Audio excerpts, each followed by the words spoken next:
Hello, this is William. I wanted to do a short video on the shoulder joint. As you can see in front of you, I have a model of a shoulder joint. I'll go through each portion of the shoulder joint. So here you have the scapula. This is a anterior portion of the scapula of a right shoulder. From the scapula, you'll have up here, if you can kind of see it. I might have to move this around a lot, but this is the coracoid process. Then you have the clavicle, the acromion clavicular joint, the acromion process. Turn around, and then you have the spine. And you can see here, this is the posterior portion of the labrum. And then you have in the rear here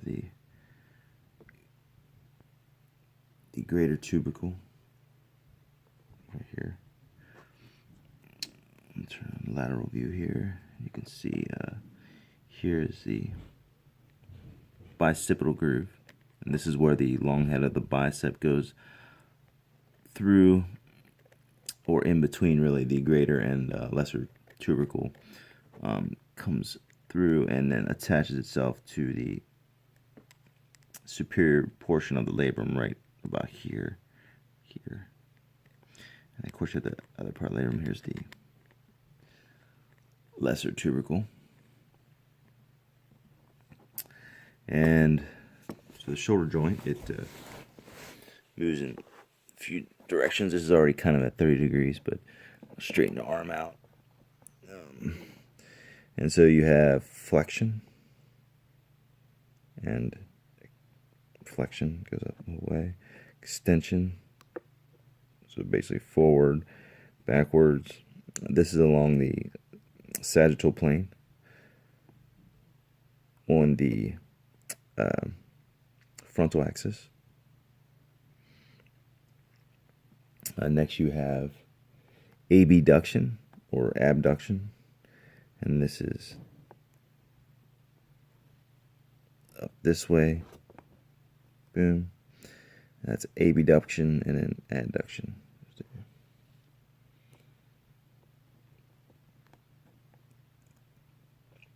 So another one you have, so if you're kind of in flexion, I guess, or the beginning of flexion, you can have horizontal adduction. Sorry, I'm kind of blocking it, but adduction and abduction. People do a lot of this for chest exercises. And then you have, so when I go back to abduction, adduction, this is along the frontal plane. Think of jumping jacks in a sagittal axis. And then you also have between the frontal and the sagittal plane, you have the in-between. This right here, as you can see me moving, and this is along the scapular plane, the scaption.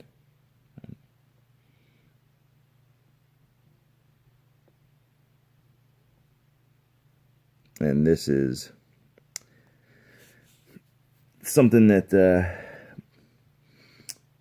I think is notable. A lot of injuries and labral tears are among them, but shoulder injuries, a lot of them are for repetition of movements, and also rotator cuff tears.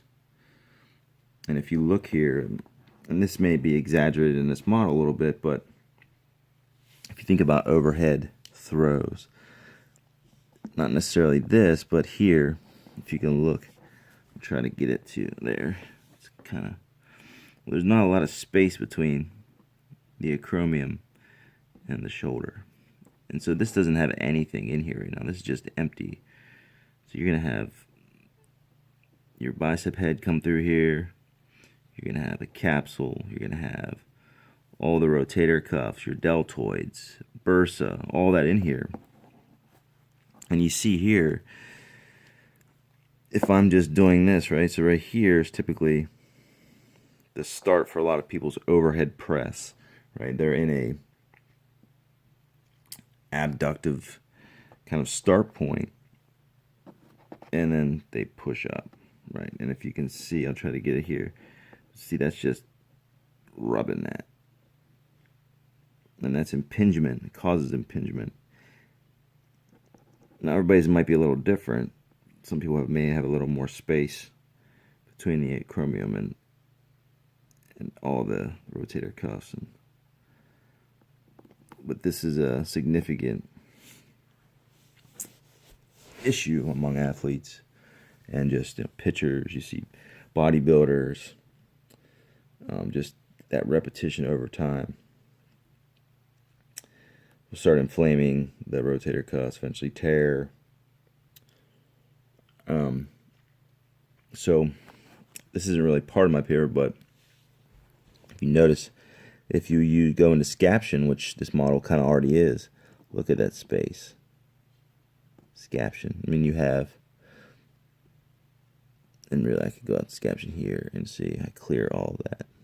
Obviously my shoulder wouldn't pop out like this, but see the difference between flexion here and where I'm just, boom, I'm hitting it. You know, there's obviously some movement here, but versus scaption. So it's just something kind of on a side note to kind of help prevent injury. Would just be to move out a little bit more in the scapular plane versus doing overhead presses straight like this. I know that's kind of looks a little crazy, but there you go.